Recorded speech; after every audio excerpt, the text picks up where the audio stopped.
코로나 백신이 개발됐다는 희소식이 전해졌음에도 불구하고 전세계 팬데믹 현상은 극으로 치닫고 있는 형국입니다. 이런 상황에서 대한민국에서는 기업부터 국민들까지 모두 소매 걷어붙이고 코로나를 해결하기 위한 노력을 멈추지 않고 있습니다. 대한민국에서는 그간 해왔던 노력들의 성과가 나오면서 그 결실들을 맺기 시작했다는데요. 코로나를 퇴치하기 위한 대한민국의 노력과 그 결과물들에 대해 자세히 알아보겠습니다. 팩트TV 팩트체크.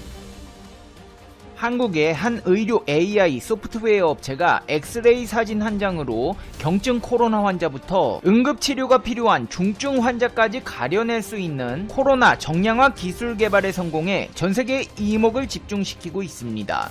그동안은 코로나 바이러스의 확진을 위해 반복 검사가 필요할 수 있었습니다. 다른 감염증과의 혼합 감염의 임상적 의의도 아직 확실하지 않기 때문에 충분한 양의 임상 검체를 적절한 방법에 따라 채취하는 것이 권장되는 상황이었습니다. 현재까지 알려진 의학적 지식으로는 단일한 음성 검사 결과, 특히 상부호흡기 검체로 시행한 검사만으로는 감염을 배제하기 어렵습니다. 상부호흡기 검체로 시행한 검사 결과가 음성이더라도 중증 또는 진행성 질환인 경우 하부호흡기 검체를 반복 채취하고 검사하는 것을 강력히 추천했는데요. 이번 기술 개발로 인해 그럴 필요가 없어졌습니다. 게다가 그동안 진단키트를 이용한 코로나 검사는 구인도 도말에 채취라고 해서 편도 뒤에 인도구역에서 채취하여야 했습니다. 한마디로 코에다가 작은 막대기를 넣고 후벼 파는 것인데 이게 생각보다 아파가지고 고통을 호소하는 검사자들이 많던 상황이었습니다. 하지만 이제 걱정 마십시오. 한국에서 코로나19 폐렴 병변을 순간 판별할 수 있는 기술을 개발하는 데 성공했기 때문입니다. 의료 소프트웨어 업체 메디컬 IP에서는 혁신 기술 T-셉을 전세계에 공개했는데요. 엑스레이 영상만 있으면 시공간의 제약 없이 활용할 수 있어 코로나 폐렴 중증도를 신속하게 평가하는 데 기여할 것으로 평가받고 있습니다. T-셉은 한국의 메디컬 IP가 독자적으로 개발한 AI 딥러닝 혁신 기술로 만들어졌습니다. 올 초 컴퓨터 단층 촬영 사진으로 코로나19 환자들의 중증도를 판별하는 기술을 개발했는데 이번에는 T-셉을 통해 엑스레이 사진 한 장으로 이를 분석하는 데 성공했다는 것입니다. 메디컬 IP 측에서는 인공지능 딥러닝 기술을 통해 2차원으로 찍혀있는 엑스레이 의료 영상을 3차원으로 변환시킨 후 분석하는 방법을 활용했다며 엑스레이에서 폐렴 병변의 3차원 정보를 추출하는 것이 차별성이라고 말했습니다. 기존 진단키트에 비해 혁신적인 코로나 검사법으로 간단한 엑스레이 영상과 노트북만 있으면 어디든 수초 내로 즉시 결과 확인이 가능합니다. 현장성과 휴대성, 활용도가 뛰어나다는 것입니다. 의료진에게 중요한 폐렴 병변의 면적과 효율 등 코로나19 치료에 중요한 수치 정보를 쉽게 얻을 수 있습니다. 경증부터 중증까지 환자의 상태를 즉각 판별할 수 있는데 기존 CT와 99% 이상 일치하는 분석 결과가 나왔습니다. 적잖은 비용과 공간이 필요한 CT에 비해 엑스레이 촬영은 중소병원에서도 가능하고 비용도 저렴해 코로나19 진단키트 확진 이후 중증 환자의 신속한 선별에 쓰일 수 있는 기술이라는 것이 의료계의 평가입니다. 이렇게 혁신적인 기술들을 내놓다 보니 세계적인 기업들이 제품 받아보겠다고 줄 서서 기다리는 상황이 벌어지고 있는데요. 해외 주요 기업들은 이미 메디컬 IP와 협업을 논의하고 있습니다. 아마존은 메디컬 IP, AI, 딥러닝 기술력에 관심을 보이고 있고 지멘스 등의 글로벌 기업들도 접촉을 시작했습니다. 미국의 의료기기 메이저 업체 한 곳은 T-셉을 장착한 휴대용 엑스레이 촬영 장비 개발을 논의하는 중입니다. 이처럼 코로나를 극복하기 위한 헌신은 국내 연구진에 그치지 않습니다. 일반 시민들에게까지 번지고 있어 국민들까지 똘똘 뭉쳐 용단을 내리고 있습니다. 신종 코로나 바이러스 감염증 백신과 치료제 개발을 하기 위해 임상시험에 20여일간 약 3,500여 명의 참가자가 모인 것인데요. 국제임상시험 지원재단은 코로나19 임상시험 참여 의향서 신청 및 접수에 약 3,500여 명 명의 건강한 사람이 참여기로 했다고 밝혔습니다. 백신과 치료제 임상시험은 피험자 모집이 가장 큰 관건입니다. 코로나19의 경우 신종 감염병이기 때문에 섣불리 시험에 나서려는 사람이 많지 않은 데다 한국의 경우 코로나19 확진자 중 경증 환자는 생활치료센터에 격리되기 때문에 임상 피험자를 모집하는 게 쉽지 않습니다. 이로 인해 개발이 지연되는 경우도 비일비재합니다. 하지만 대한민국 국민들은 코로나19 치료제와 백신 개발을 위해 발벗고 나서 임상을 진행하게 되었는데요. 특히나 대한임상 시험센터 협의회 소속 14개 주요 병원 임상시험센터장들이 1호로 서약하는 등 주요 인사가 임상 의사를 밝히면서 참여자가 늘어났습니다. 이 같은 현상은 안전하고 검증된 코로나 백신에 대한 국민들의 열망을 알 수 있는데요. 실제로 최근 세계경제포럼의 설문조사 결과 한국인의 83%는 코로나19 백신을 접종하겠다는 조사 결과가 나왔습니다. 세계경제포럼은 여론조사 업체 입소스와 공동으로 지난 10월 주요 15개국 18,000명을 대상으로 온라인 조사를 실시했습니다. 전체 응답자 중 백신 접종에 동의한다고 응답한 비율은 73%, 동의하지 않는다고 응답한 비율은 27%를 기록했습니다.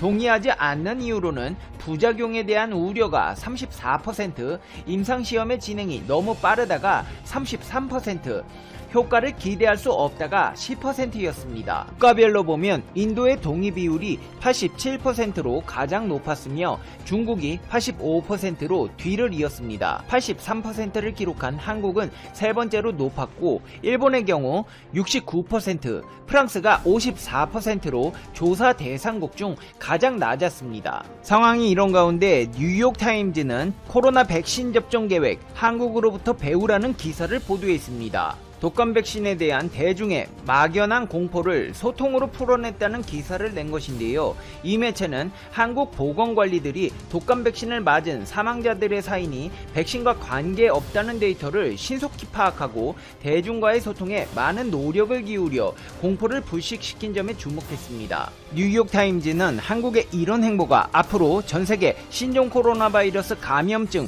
백신 접종 상황에서 참고할 수 있는 게임 플랜을 제공했다고 평가했습니다. 백신과 관련해 부정확한 정보가 나돌 경우 한국처럼 대응하면 된다는 뜻입니다. 노엘 브루어 노스캐롤라이나 대학 보건행태학과 교수는 한국은 모든 일을 제대로 하고 있다. 수집한 데이터를 일반에 빠르게 공개해 예방접종 프로그램을 옹호했다. 이는 국민의 신뢰를 보장하고 접종 프로그램에도 도움이 된다. 향후 백신에 대한 위험에 어떻게 대응할지 보여주는 본보기다. 오보와 음모론을 제때 불식시키고 과학을 근거로 투명한 소통에 나선 한국의 대처를 앞으로 코로나 백신을 접종할 전 세계가 참고해야 한다는 주장을 했습니다. 그러면서 그는 과거 일본과 덴마크가 인류 두종 바이러스 백신에 대한 허위 정보 때문에 어려움을 겪었던 일이 있었는데 두 나라가 백신의 안전성에 대한 부정확한 정보를 제대로 처리하지 못한 결과 덴마크에선 백신 접종률이 몇 해 동안 50% 감소했고 일본의 경우 1년 만에 백신 접종률이 70%에서 7%까지 곤두박질 쳤다고 밝혔습니다. 버네사 라브 뉴욕대 전염병학 교수 또한 한국의 대응을 칭찬하며 백신이 사망과 관계없다고 맹목적으로 말한다면 불신이 쌓인다. 관계가 없다고 말하기 전에 과학의 바탕을 둔 행동을 해야 한다고 말했습니다. 대한민국 기업부터 국민들, 보건당국까지 정말 열심히 노력하고 있습니다. 하지만 여기 그렇지 못한 국가가 있습니다. 바로 일본입니다. 일본은 연일 최악의 코로나 상황을 맞고 있는데도 아베 신조 전 총리 때부터 계속되어 온 고질적인 리더십 부재 현상이 아직까지 재현되고 있습니다.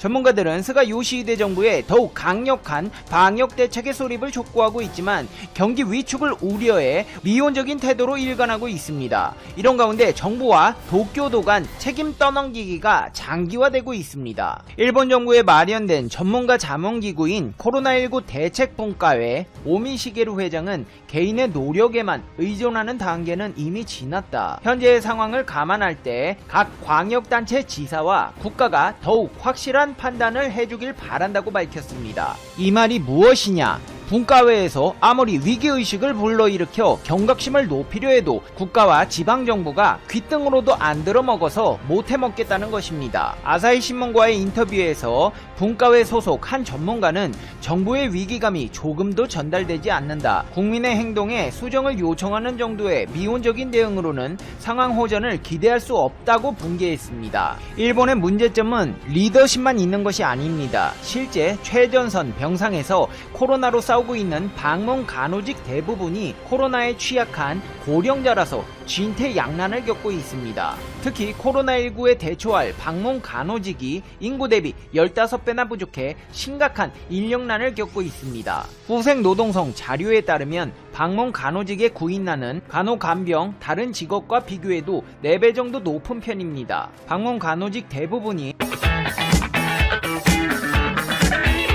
공포정치 시대 홍콩 언론 재갈 물린 중국. 다음은 교육계 입막음 10일 홍콩 보안법 시행 후 체포 1순위로 꼽혔던 반중 매체 빈과일보의 창업자 지미라이와 그의 두 아들이 체포된 후 현지에서 공포정치에 대한 우려가 확산되고 있다. 지미라이 체포로 언론 재갈 물리기에 나선 중국의 다음 타깃은 교육계가 될 것이라는 예상이 나오고 있다. 중국 정부의 홍콩 교육계 접수 움직임은 이미 시작됐다. 홍콩 비영리 민주주의 매체 더 스탠드 뉴스는 지미라이 체포를 시작으로 중국 정부의 홍콩 장악이 본격화될 것이라고 10일 보도했다. 미디어를 통한 언론 자유 억압에 이어 교육계에 대한 청산이 진행될 것이라고 경고했다. 반중국 교육인사 청산 예고 위협받는 홍콩 학술의 자유. 월스트리트 중문판도 지난 7월 23일 홍콩 현지에서 반정부 시위에 참여했던 학교 교사들에 대한 정치적 압박이 이루어지고 있다고 보도했다. 정치 활동에 참가했던 대학 교수들도 비슷한 상황이다. 일부 교사들은 시위 참가를 이유로 해고됐다고 밝혔다. 홍콩대학 교육위원회는 7월 28일 다이아우팅 홍콩대학 법학과 부교수 해임을 결정했다. 다이아우팅은 홍콩 시민단체 사랑과 평화의 센트럴 점령 설립자로 우산혁명에 적극적으로 참여했다. 빈과일보는 홍콩 교사 교직원회가 홍콩대학 총장에게 다이 교수의 해임이 정치적 간섭에 의한 부적절한 결정이라는 내용의 서한을 전달하고 해임 철회를 요청했지만 받아들여지지 않았다고 8월 6일 보도했다. 더 스탠드 뉴스는 다이아우팅 교수 해임이 교육계에서 반중 세력을 축출하기 위한 시작이라고 분석했다.